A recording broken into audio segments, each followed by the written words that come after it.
மருமகளே சமையல் ரெடியா? எத்தே ஒரு 5 நிமிஷம் இப்ப ரெடி ஆயிரும். என்னது இது குக்கர்ல பொங்குற?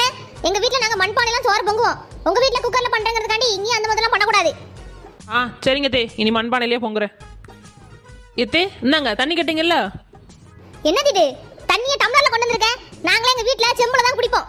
போ இப்ப செம்புல ஊத்தி எடுத்து வா. சரிங்க தே, போய் எடுத்துட்டு வரேன். மருமகளே மணி 6 ஆகுது. எங்க வீட்லலாம் யாரும் 6 மணிக்கு மேல டிவி பார்க்க கூடாது. ஏன்னா வீட்டுக்கு தரத்திலே பிடிச்சிரும். இது என்ன இந்த கிழவி இப்படி உருட்டுது? சரிங்க தே, நான் டிவி ஆஃப் பண்ணிடுறேன். எத்தே நான் கொஞ்சம் வெளியில போறேன், இப்படிதான் நடந்து போவேன். நான் கரெக்டா நடக்கிறேன்னு கொஞ்சம் பாக்குறீங்களா? ஏன் எல்லாரும் இப்படிதான் நடப்பாங்க, நீ மட்டும் புதுசா ஏதாவது நடக்க போறியா என்ன? இல்லதே, எங்க வீட்லலாம் எல்லாரும் நேராதான் நடப்பாங்க. நீங்க தான் கொஞ்சம் வித்தியாசமானவங்களாச்சே, ஒருவேளை தலைகீழ நடப்பீங்களோன்னு நினைச்சிட்டேன். நீங்களும் நேரா தான் நடப்பீங்க.